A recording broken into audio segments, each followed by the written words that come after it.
Assalamualaikum warahmatullahi wabarakatuh. Video ini ditujukan kepada mahasiswa Fakultas Tarbiyah dan Keguruan yang akan melaksanakan PPL tahun 2021. Pertama, silahkan saudara mengklik link modul yang telah dibagikan oleh narasumber melalui WA masing-masing. Saudara juga bisa mengakses link tersebut melalui website Fakultas Tarbiyah dan Keguruan ftk.uinsuska.ac.id. Silahkan cek di bagian pengumuman dengan judul modul PPL 2021 sebagaimana yang terlihat di layar. Kemudian silahkan saudara mengklik link yang ada di layar.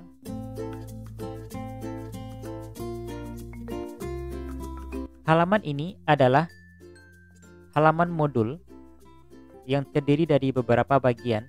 Ada menu Home, Information, ada Our Team, dan Modul. Silahkan klik tanda panah pada modul.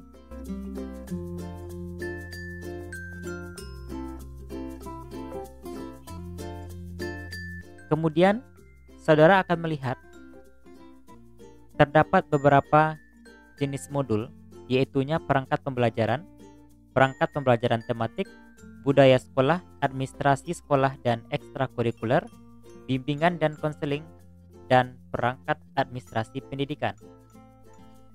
Silahkan klik tanda panah di salah satu jenis modul. Saudara akan melihat ada 5 tahapan: Introduction, Connection, Application, Reflection, dan Extension. Kelima tahapan ini akan muncul di setiap jenis modul. Silahkan saudara membuka sesuai instruksi yang telah diberikan oleh narasumber di masing-masing prodi.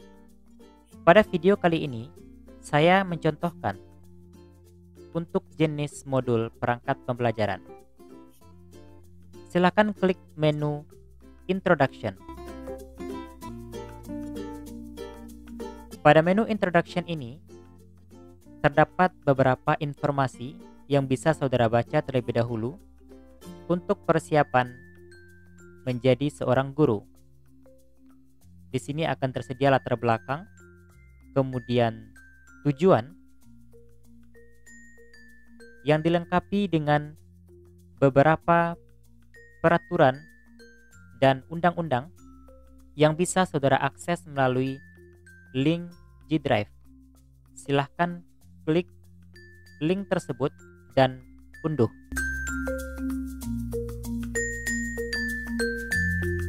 Tahapan yang kedua, silahkan saudara mengklik menu Connection.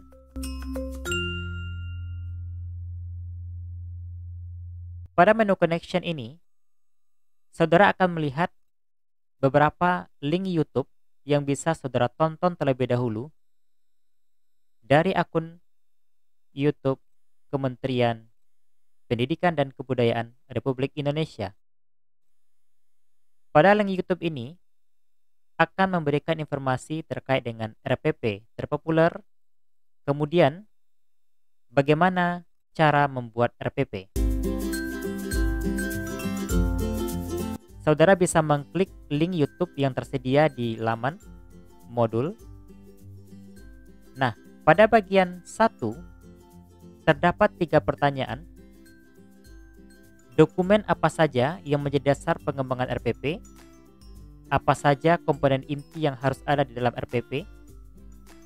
Apa saja kegiatan yang harus dikembangkan pada setiap langkah pembelajaran? Kemudian, pada bagian 2 juga terdapat pertanyaan tentang LKPD. Apa yang Anda ketahui tentang LKPD? Unsur apa saja yang harus ada di dalam LKPD? Dan bagian 3 terdapat 2 pertanyaan untuk asesmen. Apakah yang Anda ketahui tentang penilaian pembelajaran? Menurut Anda, apa sajakah aspek-aspek pembelajaran yang harus dinilai? Silahkan saudara menjawab terlebih dahulu dari pertanyaan-pertanyaan di bagian 1, 2, dan 3. Pertanyaan di atas itu dijawab secara mandiri dan dikumpulkan melalui link yang telah tersedia. Pada link ini bisa saudara lihat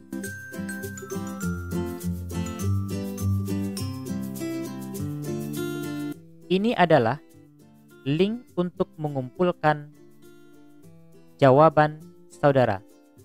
Silahkan klik jurusan masing-masing yang telah tersedia opsinya. Silahkan tulis nama, NIM, nomor HP, dan upload jawaban latihan 1, 2, 3, dan 4. Kemudian, saudara silahkan lanjutkan ke tahapan application. Pada tahapan application ini, juga terdapat beberapa kegiatan yang harus saudara lakukan secara berurutan.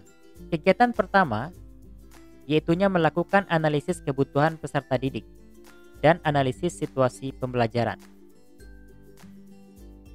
Di sini, saudara juga akan melakukan atau mengerjakan latihan di kegiatan 1. Peserta diminta untuk mengumpulkan informasi mengenai pembelajaran di sekolah serta karakteristik peserta didik yang akan diajarkan. Seperti apakah pembelajaran dilaksanakan secara daring atau luring, jumlah peserta didik, latar belakang peserta didik, karakteristik peserta didik, kemampuan awal peserta didik terhadap pembelajaran sebelumnya, atau fasilitas yang tersedia baik guru maupun siswa. Kemudian, kegiatan kedua, saudara akan mengembangkan atau merancang rencana pelaksanaan pembelajaran atau RPP. Di sini ada tersedia pengantar yang bisa saudara baca terlebih dahulu terkait dengan apa yang dimaksud dengan RPP serta komponen-komponen yang mesti ada di dalam RPP. Pada latihan kedua, kegiatan kedua ini, saudara diminta untuk merancang atau mengembangkan satu RPP untuk 1 kali tatap muka. Memuat minimal 3 komponen inti RPP, yaitu tujuan pembelajaran, langkah pembelajaran, dan penilaian pembelajaran. Tetapi saudara juga boleh memuat lebih dari 3 komponen atau memuat 13 komponen. Ini adalah pilihan untuk saudara tulis.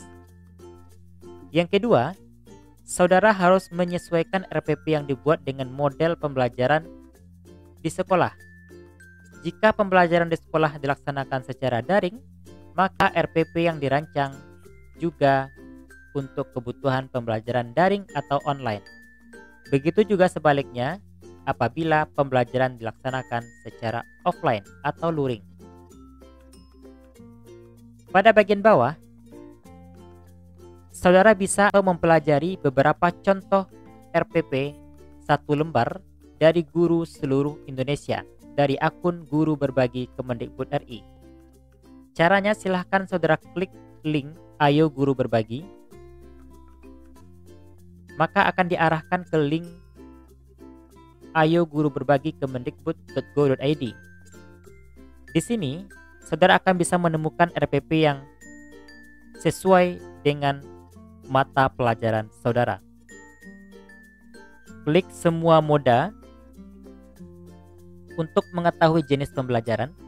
Misalkan saya klik daring, kemudian jenjang pendidikan, misalnya SMP MTS, kemudian semua kelas atau kelas 7, 8, dan 9. Misalkan saya klik kelas 7.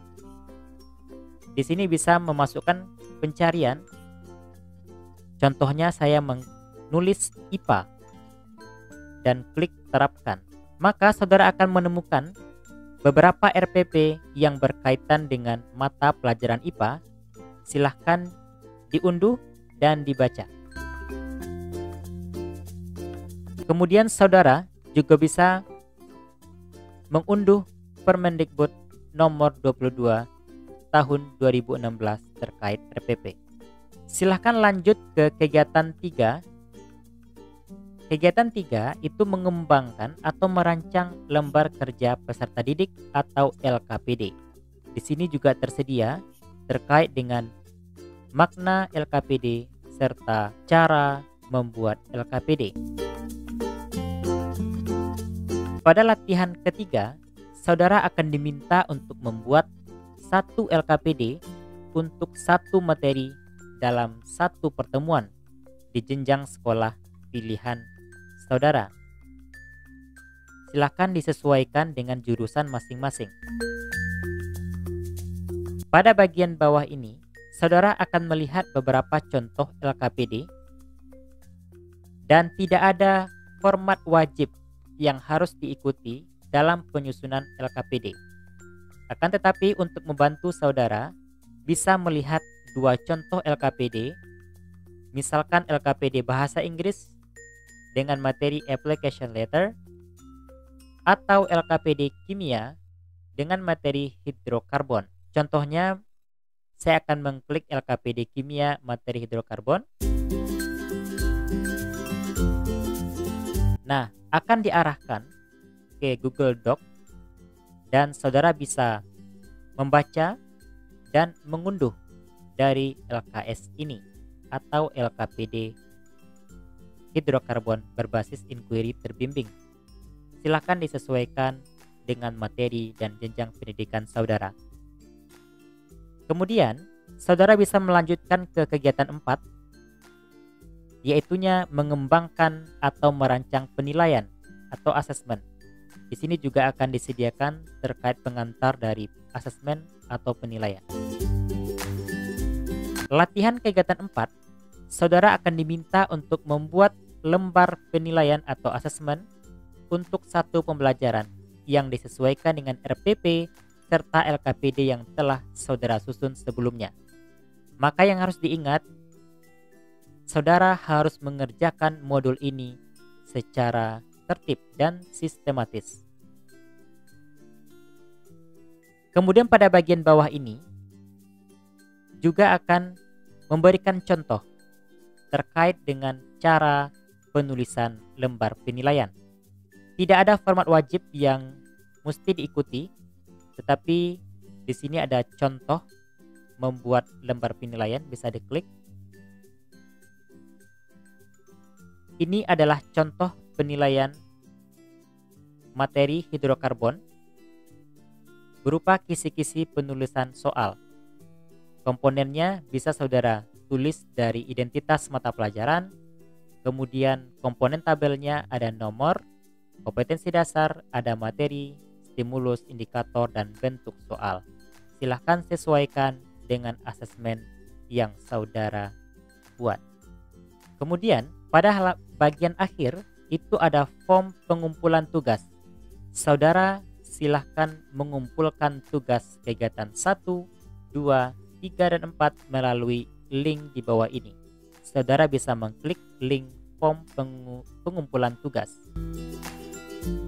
Tahapan keempat yaitunya reflection dan tahapan kelima extension ini dilakukan secara sinkronos yang akan dipandu langsung oleh narasumber di masing-masing prodi atau jurusan saudara.